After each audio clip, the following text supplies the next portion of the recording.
É o Nino Baby N, oh, oh, oh, oh. É o Nino Baby N, oh, oh, oh.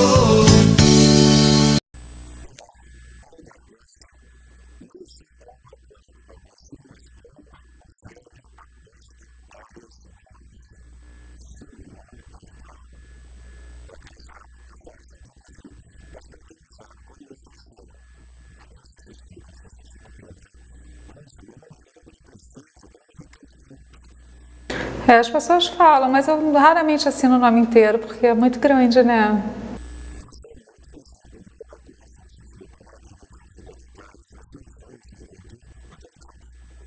Feitando em Campos. Uma família muito tradicional, muito querida em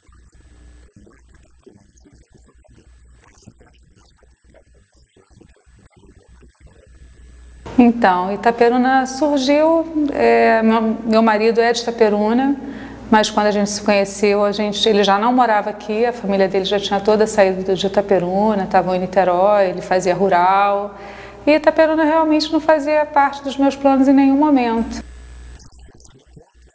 Em Campos. Não, ele é engenheiro químico. engenheiro químico. Mas ele tinha parentes que moravam em Campos, ele sempre frequentou muito. E aí, em função disso, a gente se conheceu, que ele estava sempre nas férias lá, e depois ele foi fazer um estágio na usina do Outeiro, na época, como engenheiro químico. E assim a gente começou a namorar.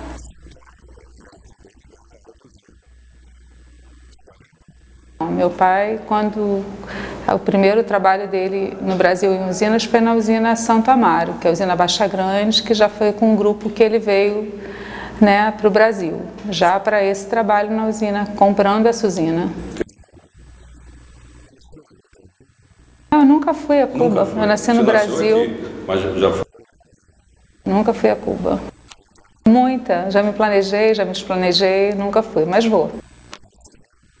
Hablo espanhol, mas está muito fora de forma, porque depois que meus pais faleceram, assim, eu não tenho muito contato com o espanhol, a não ser quando eu viajo, então é muito raro.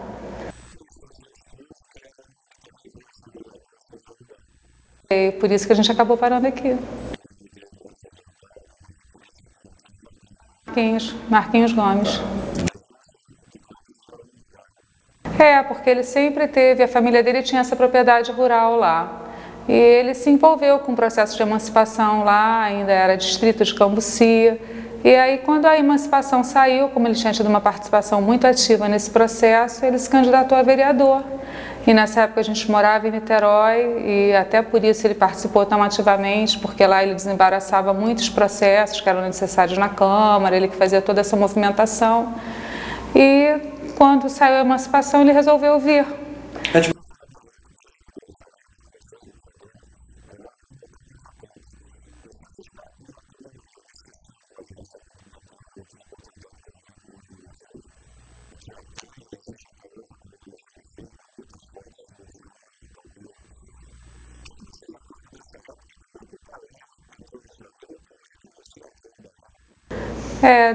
São duas coisas diferentes. Uma coisa é a mistura fina, que é um pouquinho mais para frente, né? E a primeira foi o balé. O balé entrou na minha vida criança. E a gente, como eu nasci no Rio, e a gente sempre teve apartamento no Rio, a minha vizinha, que é da minha idade, a gente é amiga, a minha primeira amiga desde a infância, a mãe dela era professora de balé numa academia muito famosa no Rio, que era a Leda Yuki. Então, como a gente ficava entre a usina e o Rio, eu não conseguia frequentar a academia no Rio, mas a Luluca dava aula de balé para gente particular, era uma criança dando aula para criança. E quando a gente soube que tinha balé em Campos, aí a gente se matriculou na academia da Clélia. E assim começou a minha vida com o balé, desde muito novinha. E teve um papel muito importante. Depois eu acabei indo trabalhar com ela, depois que eu me profissionalizei, já estava formada. E estava naquela dúvida se ia fazer faculdade, se ia continuar só como bailarina. E aí coincidiu que foi um período de doença do meu pai, uma doença grave. E eu decidi não sair de Campos, resolvi ficar em Campos para poder estar perto dos meus pais. E aí foi quando eu comecei efetivamente a trabalhar com balé. Não, atualmente eu não estou mais em sala de aula. Atualmente eu estou no SESI e lá eu faço gestão da parte cultural e entre das minhas atribuições está a coordenação do balé. Hoje a gente tem 2 professoras, que é a Cecília e a Rebeca, a gente tem um número significativo de alunos e um trabalho muito correto, muito coerente. Eu me envolvo basicamente nas produções de espetáculos, não mais dentro de sala porque não dá tempo. Muita saudade. Dar aula é muito bom, né? Lidar com criança é muito especial, né? Total. Acho que o balé moldou meu caráter, de uma certa forma, né? Porque o caráter acho que é intrínseco, você nasce.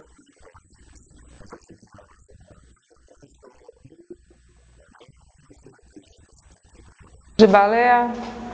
Olha, sinceramente, eu não me lembro de história triste do balé, não. O balé é porque as pessoas, às vezes, mistificam que o balé está muito ligado a um sacrifício. Mas o sacrifício ele é temporário, ele tem um objetivo muito claro. Você quer dançar, você quer fazer muito bem aquela determinada coreografia. Então, não tem o ruim. Tem o sacrifício para você conseguir uma coisa que vai ser muito boa. Então, não tem um lado ruim do balé.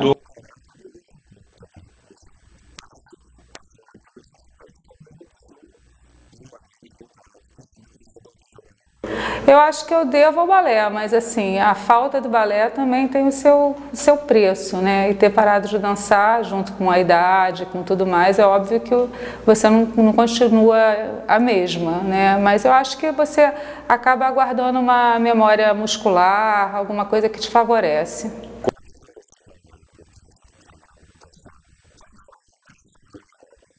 Quando eu dançava, eu costumava fazer em torno de, às vezes, 4 horas de aula por dia, 5, às vezes 6.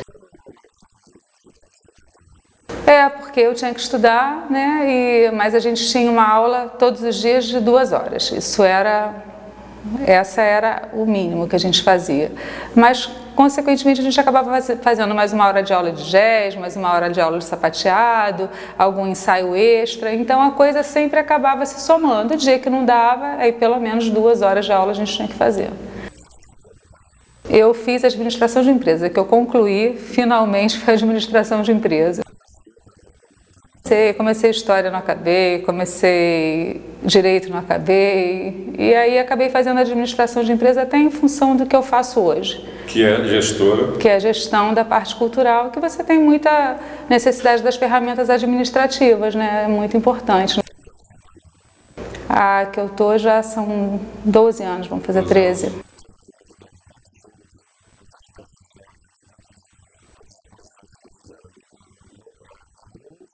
No SESI, no Teatro SESI. A gente, posso te falar assim que por ano, nesses últimos anos, talvez, nos últimos 6 anos, uma média de 60 espetáculos por ano, por aí. Varia, às vezes 4, às vezes 6.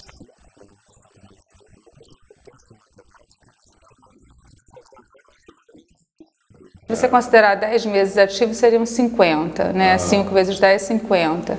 Às vezes extrapola, porque às vezes você tem apresentações que são mais de um espetáculo na mesma sequência, enfim, então chega às vezes a 60.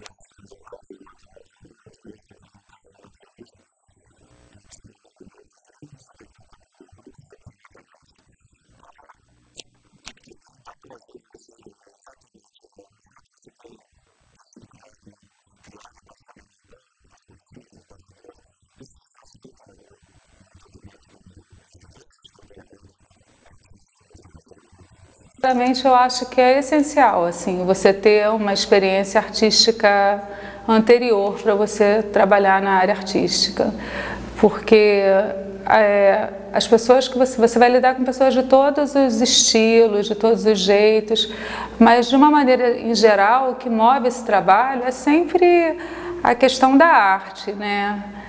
Seja a música, ou a dança, o teatro. Então, acho que se você não tem essa sensibilidade para a arte, aquilo se torna um trabalho impossível para você fazer, se você não tiver afinidade.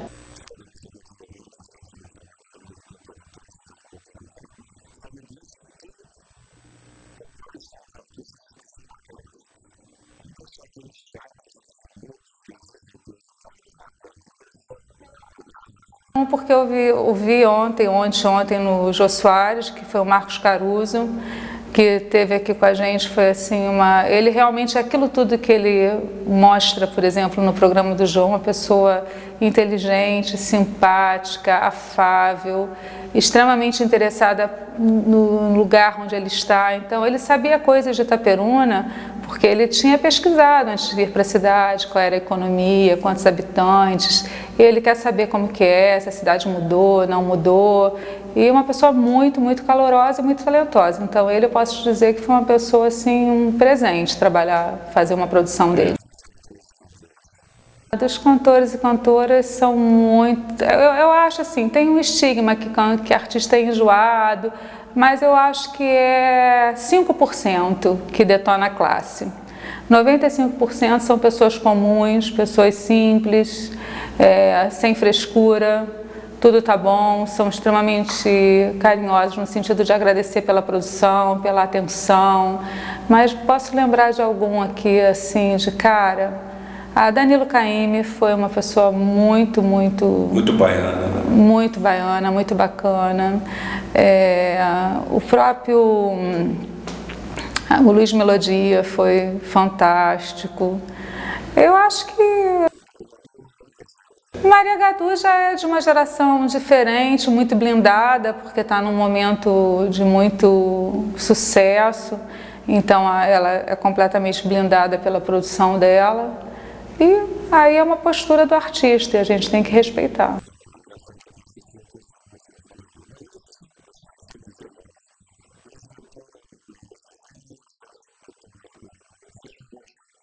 São chatos, a pessoa chata que quer o detalhe do detalhe. Tantas toalhas. Mas a gente, graças a Deus, a gente tem uma empresa. Assim, não, hoje a gente tem uma postura em relação a isso, que a gente tem um camarim específico do SESI. O artista se molda ao nosso camarim, a gente não atende às exigências do artista. Então, se ele quiser alguma... então a gente tem a nossa negociação já é clara. O camarim é assim, é básico, é um stand e a pessoa se adapta. Se ela quiser alguma coisa além, a produção dela corre atrás. A gente ajuda, diz onde tem, se for possível, manda comprar. Os talentos locais, já há alguns anos, a gente tem um edital, né, do SESI, que, aliás, são vários editais. Um deles é um edital que contempla os talentos locais. Então, a pessoa se inscreve, inclusive provavelmente agora em novembro, abre o edital de 2015.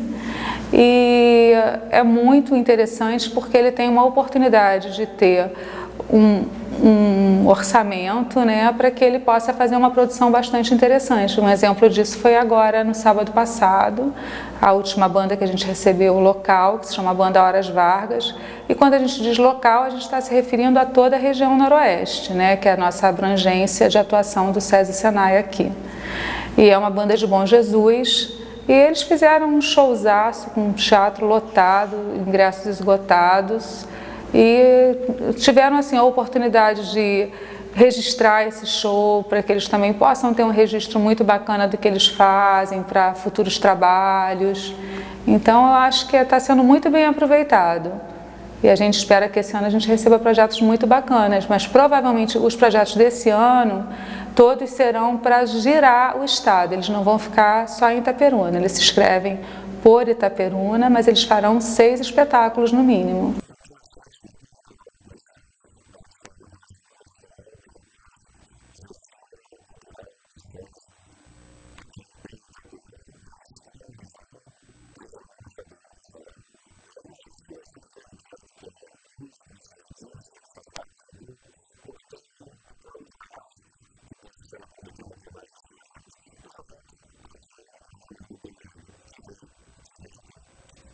É o Nino Baby N, oh, oh, oh.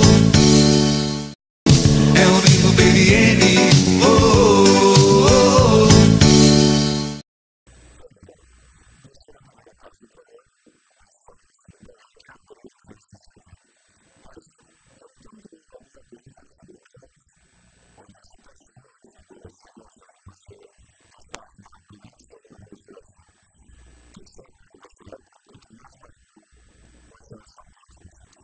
acho que dessa época o que mais marcou são os amigos que ficaram, né? Porque daquela época eu tenho amigos que são meus melhores amigos até hoje. Que apesar de eu estar aqui, a gente tem um contato muito frequente. E são de fato meus melhores amigos, aqueles que eu tenho o prazer de encontrar sempre que eu posso. E as lembranças eram muitas festas, né? Eram muitos acontecimentos.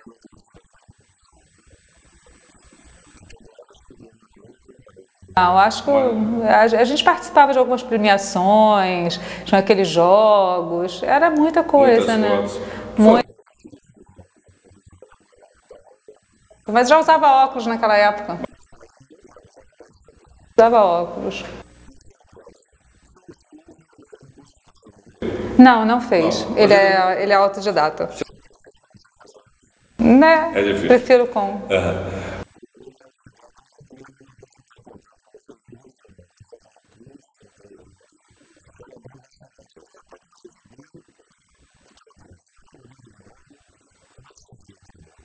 O Teodósio, a origem do nome é o nome do meu sogro, que já é falecido há muitos anos. Meu marido quis homenageá-lo porque ele sempre gostou de cozinhar. Então, meu sogro era aquela pessoa que cozinhava nas datas especiais, né? Na Páscoa, no Natal, enfim, ele gostava e fazia tudo muito bem feito. E o Marcos foi começando a cozinhar aos poucos. A gente já era casado, ele realmente não cozinhava nada no início. E foi cozinhando e foi se aperfeiçoando, até que fez um curso, mas não um curso longo, esses cursos mais rápidos, né, mais condensados. E sempre as pessoas elogiando: poxa, Marcos, você cozinha tão bem, por que você não abre um restaurante? A pessoa vai achando que realmente aquilo é muito bacana. E até que chegou um momento da vida dele que ele falou: olha, eu vou abrir um restaurante, vou parar de... Ele trabalhava como engenheiro químico, vou parar e vou abrir um restaurante. Quer dizer, de alguma maneira ele vai exercer a química dele lá, misturando os temperos. Né? E aí foi isso, aí foi uma decisão nesse nível. Olha, eu procuro não estar todas as noites, procuro ficar pelo menos umas 2 noites no início da semana em casa, porque senão também fica muito pesada a minha rotina. Mas quinta, sexta e sábado eu estou sempre lá. Sirvo mesa, limpo mesa, atendo os clientes, o que tiver que fazer, está na chuva para se molhar, literalmente. Qual o prato que mais sai? Né? Eu acho que mais pedido de jantar são os pratos com filé mignon e as massas. E é uma engenharia química única dele? É dele. Todos os pratos. Ele fica lá dentro da cozinha direto? Fica na cozinha direto. Sai, mas ele que, principalmente o jantar, é sempre ele quem prepara. Os petiscos, as meninas que estão com ele na cozinha já fazem a maioria sozinha, mas o jantar sempre ele. Muito.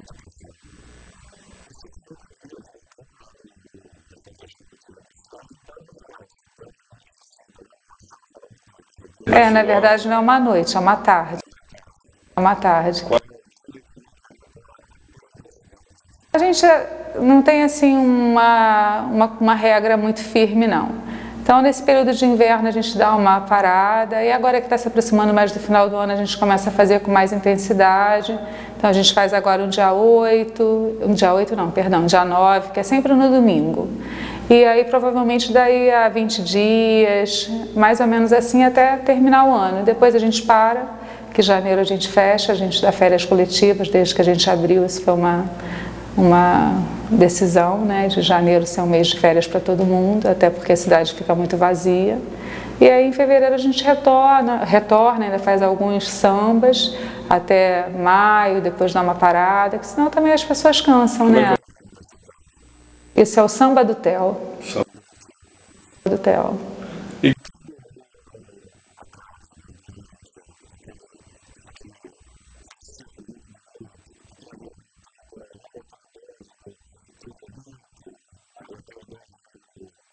Teve um arquiteto aqui, que é um cara muito bom, que é o Alessandro, agora me faz o sobrenome dele. E a gente tinha algumas ideias.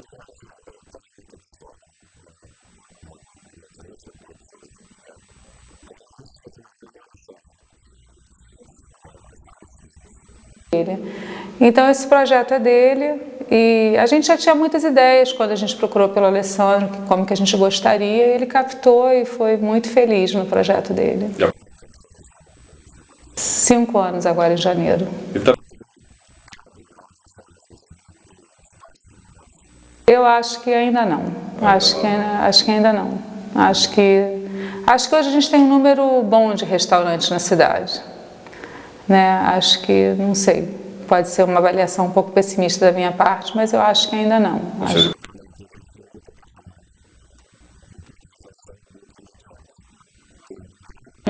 Não é uma atividade para quem deseja lucro imediato.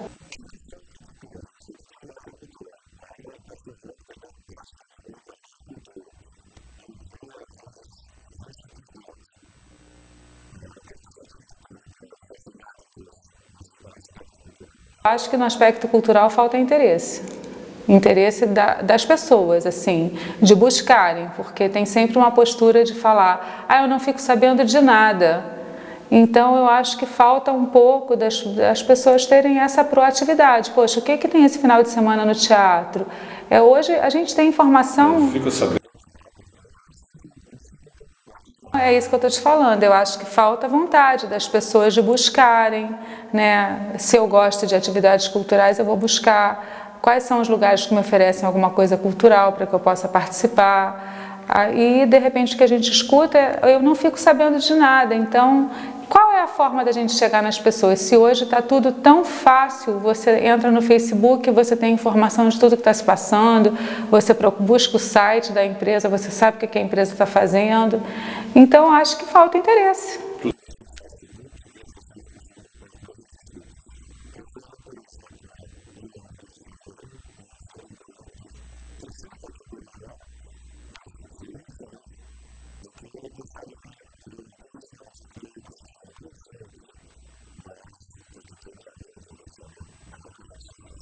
Tem um pouco disso, tem um pouco disso, mas tem também, eu acho que o principal ainda é essa coisa do comodismo, da pessoa ter aquela rotina sempre igual e não mudar. Reclamar que é uma rotina chata, mas não fazer nada para mudar, continuar fazendo as mesmas coisas.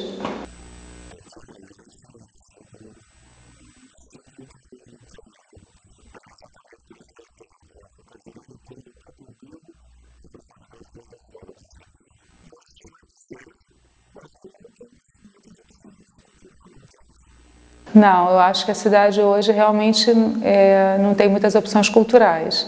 Né?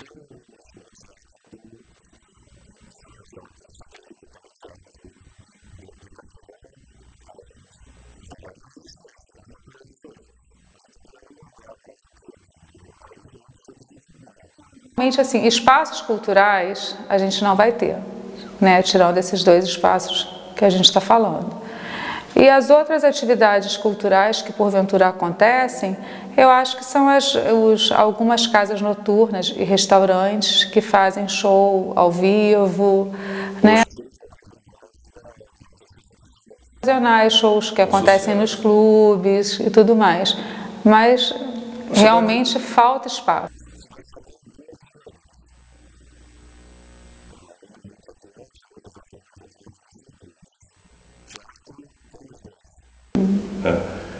Cinema tem um.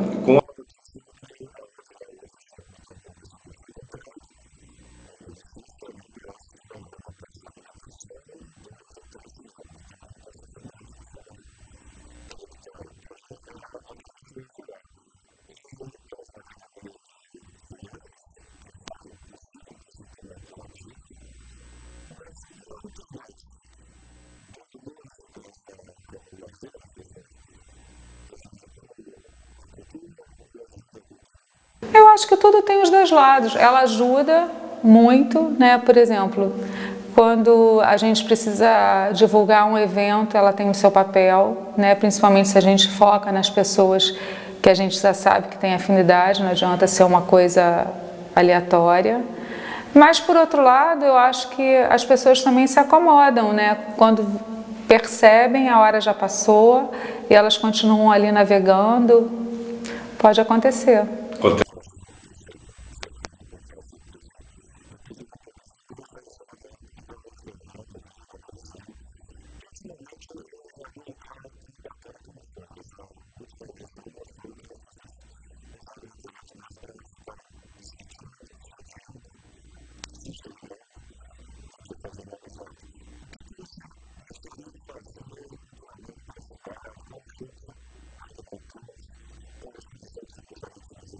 Olha, eu acho assim, a gente está numa linha de trabalho que a gente entende que trazer shows e espetáculos bacanas é super importante, até porque eles servem como espelho, como parâmetro, como inspiração. Mas eu acho que hoje o mais importante em Itaperuna e no interior aqui do Noroeste, de maneira em geral, o mais importante é a gente fomentar a cultura local, né? Então, a gente teve, por exemplo, uma experiência que eu acho que foi extremamente bem sucedida, que era uma experiência que já acontecia, que é o Festival de Chorinho e Sanfona de Rosal. Ele já acontecia há 3 anos. No 4º ano a gente entrou como realizador, né, o SESI Cultural, e foi uma experiência muito gratificante, porque aí você realmente tem todo um envolvimento das pessoas, né? E todo o envolvimento não só cultural, mas também da economia que foi movimentada em virtude daquele evento. Então, acho que hoje, cada vez mais, a cultura ela tem que estar falando não somente da arte pela arte, mas da arte e suas consequências, o que a cultura pode trazer de benefício real para a vida das pessoas, né? Quando a gente fala de um município que não tem atividade econômica quase que nenhuma e em um final de semana aquilo fez girar ali dentro 600 mil reais, isso é muito significativo.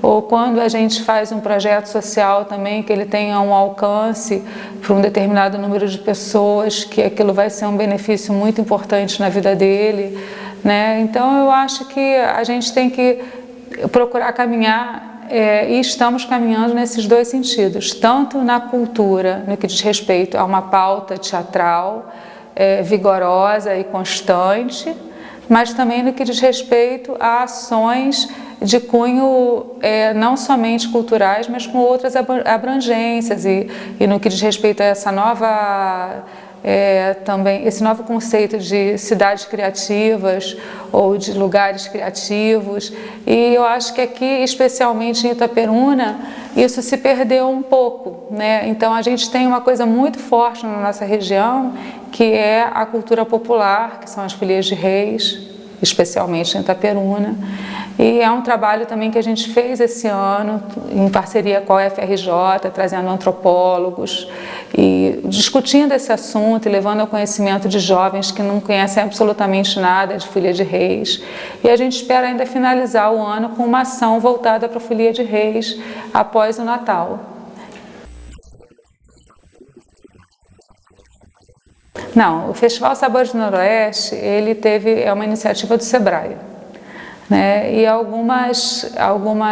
alguns restaurantes, não só de Itaperuna, como de toda a região noroeste, vão participar. Ele não tem um espaço físico, é cada um dentro da sua própria instalação. A única coisa é que tem toda uma divulgação envolvendo todos e um preço único. Como é que a gente vai? Você paga no restaurante o que você consumir. Em qualquer lugar, o prato que faz parte do festival custa R$18. O prato vai ser um prato específico em cada específico, exatamente. Cada restaurante com acompanhamento é R$18 o prato. Os acompanhamentos, aí a pessoa vai optar o que ela quer. Olga Ofélia Acosta Darias Gomes, filha de cubanos, com muito orgulho. Muito. Gestora cultural do SESI, aqui em Itaperuna, bailarina, casada com Marquinhos Gomes, Teodósio, mãe de Luísa e Ciro. Muito obrigado pela sua presença em nosso programa. Obrigada. E até uma próxima oportunidade. Valeu, obrigada. Conversei com Olga Costa, aqui no programa Nino Belliene. Em breve teremos outros convidados. Quem sabe você teve aí.